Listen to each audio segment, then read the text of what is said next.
إن الحمد لله نحمده ونستعينه ونستغفره ونعوذ بالله من شرور أنفسنا ومن سيئات أعمالنا من يهده الله فلا مضل له ومن يضلل فلا هادي له أشهد أن لا إله إلا الله وحده لا شريك له وأشهد أن محمدا عبده ورسوله أما بعد. Pada sore ini Ustaz akan menjelaskan tentang udzur-udzur yang diperbolehkan kita untuk tidak berpuasa. Yang pertama orang yang sakit, ya. Orang yang sakit ya ada dua, ada yang sakit dia bisa sembuh, ada yang sakit tidak bisa sembuh. Maka kalau sakitnya bisa sembuh, maka dia tidak masalah tidak berpuasa tapi mengqadha. Adapun sakit yang tidak bisa diharapkan kesembuhannya, dia tidak berpuasa, maka dia membayar fidyah. Nah, dalilnya apa? Ya. Dalam Al-Qur'an disebutkan faman kana minkum maridan aw ala safarin fa'iddatun min ayyamin ukhra. Siapa di antara kalian yang sakit atau dalam perjalanan dan dia tidak berpuasa, maka dia menggantikan puasanya pada hari-hari yang lain, ya, menggantikan puasanya pada hari-hari yang lain. Adapun dalil orang yang tidak bisa berpuasa, ya, orang yang tidak bisa berpuasa dikarenakan dia sudah tua renta atau sakitnya tidak bisa diharapkan kesembuhannya, perbuatan siapa? Dalilnya adalah perbuatannya Anas. Perbuatannya Anas tatkala beliau sudah tua, beliau tidak bisa lagi berpuasa, tidak kuat lagi puasa, maka beliau memberi makan orang-orang miskin. Nah, dari sini kita pahami bahwasanya orang yang tidak lagi bisa puasa dikarenakan tua renta atau karena sakitnya tidak bisa sembuh, maka dia bayar fidyah. Berapa fidyahnya? Memberi makan orang miskin sesuai jumlah puasa yang dia tinggalkan, baik setiap hari satu orang atau mungkin di akhir langsung 30 hari misalkan, langsung dia ngumpulin orang 30 hari kasih makan. Nah, kemudian yang kedua, keadaan yang kedua adalah orang yang safar, ya, orang yang safar. Dalilnya mana?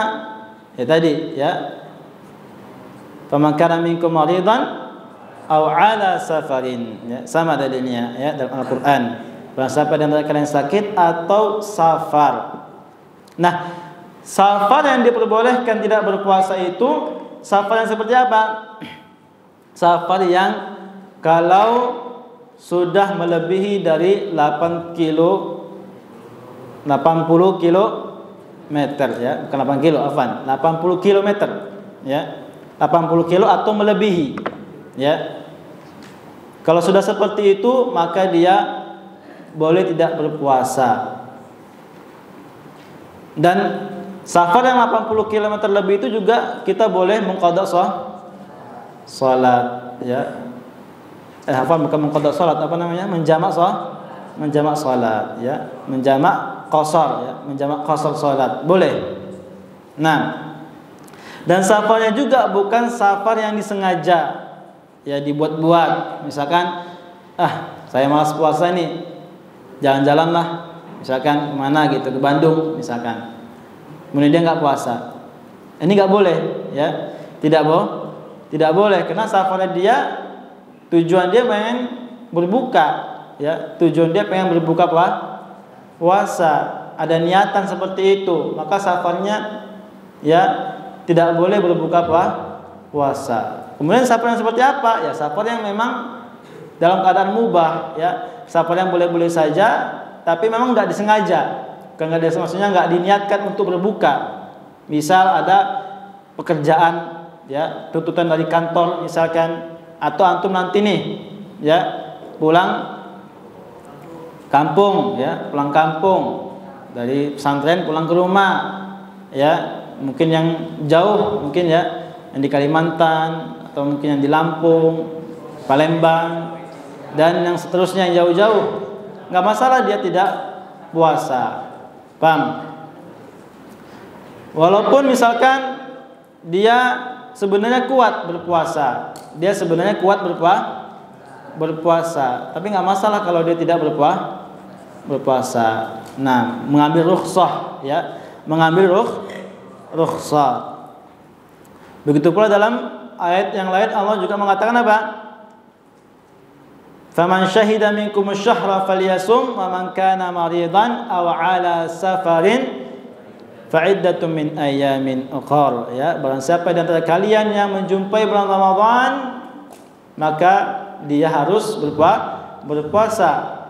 Dan barang siapa di antara kalian yang sakit atau dalam keadaan safar, maka dia menggantikan, ya, sakit atau dalam keadaan safar dan dia tidak berpuasa, maka dia menggantikan puasanya pada hari-hari yang lain. Kemudian juga, ya, sabda Nabi SAW kepada seorang laki-laki yang bertanya tentang puasa dalam safar. Nabi mengatakan, in syi'ta fasum wa in syi'ta fa'aftir. Bila kamu berkehendak maka silakan puasa, bila tidak maka silakan berbuka. Artinya punya keluasan. Antum puasa silakan, kalau tidak memberatkan, ya. Tapi kalau memberatkan lebih baik tidak puasa karena kita mengambil rukhsah, ya.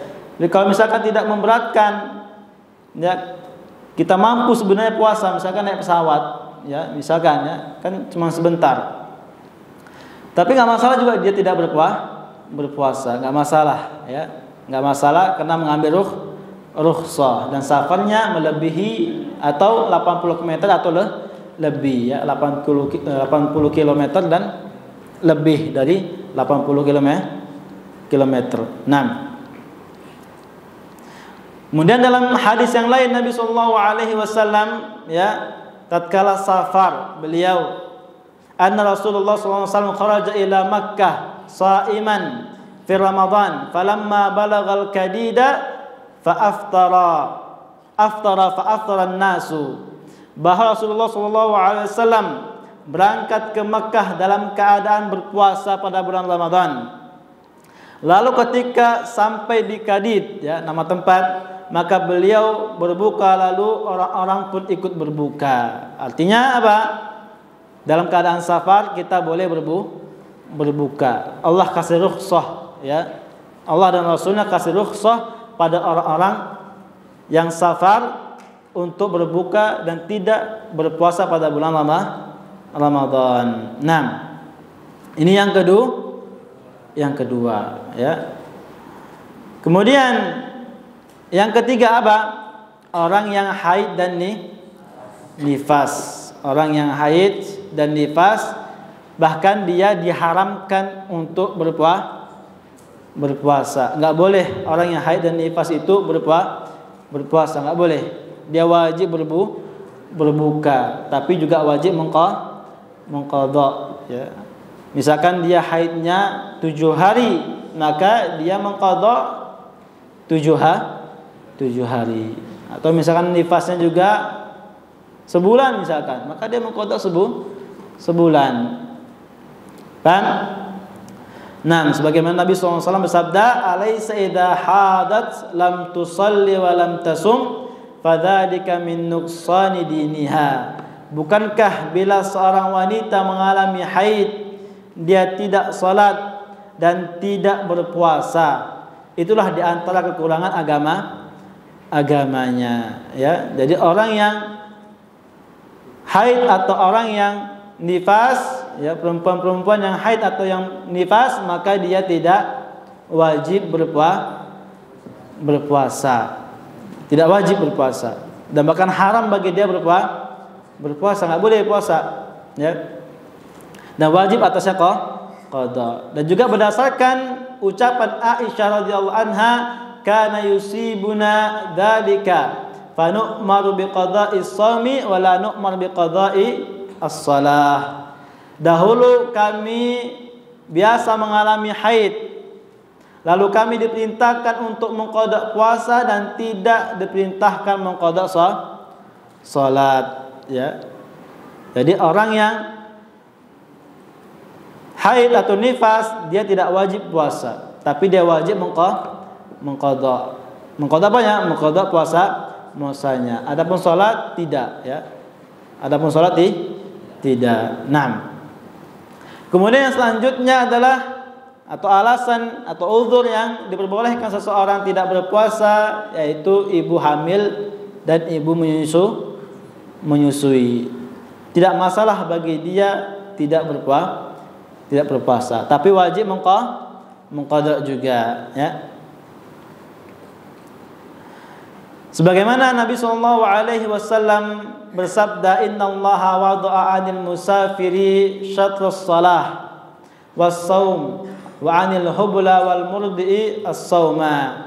Sesungguhnya Allah menggugurkan kewajiban dari musafir setengah salatnya, ya. Setengah salatnya. Jadi orang musafir itu salat yang 4 itu salat apa? Zuhur, asar, sama isya itu boleh di jamak qashar, ya, boleh di jamak qashar, boleh 2. Boleh bagi orang yang musafir. Adapun, ya, bagi orang yang tidak musafir, dia tidak boleh menjamak menjamak qashar salatnya, ya. Dia tidak boleh menjamak qashar salatnya. Tapi dia boleh menjamak, menggabungkan 2 salat. Misalkan dia kecapean, ya, kemudian dia melaksanakan salat zuhur sama asar, itu boleh, ya, boleh. Atau dia akhirkan salat zuhurnya pada waktu asar, dengan syarat memang dia kecapean sekali gitu, ya. Dan dia tidur, ya, dan takut nggak bangun lagi, maksudnya nggak bangun pada waktu sholat asar gitu, ya, maka dia boleh menjamak sholatnya, jadi jamak takdim atau jamak takhir, boleh, ya, boleh, paham? Atau dalam keadaan hujan misalkan, ya, dalam keadaan hujan boleh kita menjamak sholat. Tapi kalau menjamak qashar hanya bagi orang musafir. Nah, kemudian juga bagi orang musafir juga nggak masalah bagi dia tidak berpuasa. Adapun bagi orang yang hamil dan menyusui, ya, dia tidak masalah juga tidak berpuasa. Boleh dia tidak berpuasa, tapi mengqadha, ya, mengqadha puasanya. Ini bagi ibu hamil atau ibu menyusui kalau dia takut, ya, kalau misalkan dia puasa, dia takut terhadap dirinya nanti malah jatuh sakit atau, ya, kenapa seperti itu, ya, maka dia wajibnya mengqadha saja. Tapi kalau dia tidak berpuasa dikarenakan takut terhadap anaknya yang dalam kandungan atau anaknya yang disusui, maka dia nggak cuma mengqadha sholat saja, tapi juga membayar fidyah. Apa fidyahnya? Memberi orang makan, ya, memberi orang makan. Berapa orang? Sesuai jumlah yang dia tinggalkan. Paham di sini? Jadi orang atau ibu hamil atau ibu yang menyusui, ya, tatkala dia tidak berpuasa dikarenakan takut kepada anaknya yang dalam kandungan atau anaknya yang lagi disusui, maka dia wajib mengqadha, mengganti dan membayar fidyah, memberi makan orang miskin. Berapa orang? Sesuai jumlah puasa yang ditinggalkan. Paham? Jadi 2.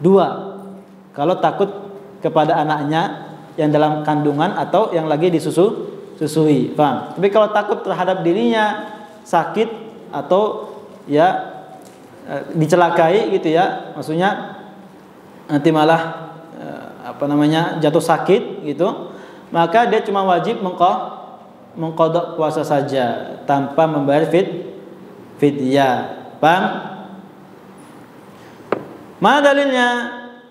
Ya, berdasarkan ucapan Ibnu Abbas radhiyallahu anha, wal murdi'u wal hubla idza khafata ala auladihima fa'aftarata wa at'amata, ya, wanita yang menyusui dan wanita yang hamil bila mengkhawatirkan anak-anak keduanya, maka keduanya boleh tidak berpuasa dan harus memberi makan fakir miskin. Jadi kalau ibu hamil atau ibu menyusui nggak puasa pada bulan Ramadan dikarenakan takut kepada anaknya yang dalam kandungan atau yang disusui, maka dia wajib mengqadha puasanya dan memberi makan orang miskin sesuai jumlah puasa yang ditinggalkan.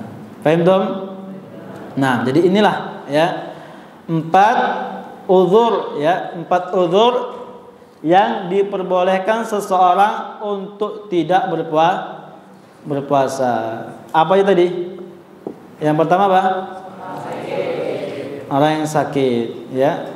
Kemudian orang yang safar. Kemudian yang ketiga, haid dan nifas. Bahkan haid dan nifas ini bukan tidak mengapa tidak puasa, tapi diharamkan berpuasa, ya. Tidak boleh puasa mereka, ya, tidak boleh berpuasa. Kemudian yang keempat apa?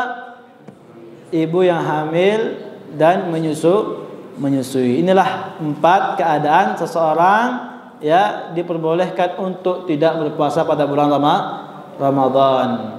Nah, baik. Mungkin ini saja yang ingin saya sampaikan, kurang lebihnya mohon maaf. Ya, wa akhiru da'wana alhamdulillahirabbil alamin. Nakhtatim bi du'ai kafaratul majlis. Subhanakallahumma wa bihamdika asyhadu an la ilaha illa anta wa astaghfiruka wa atubu ilaik. Assalamualaikum warahmatullahi wabarakatuh.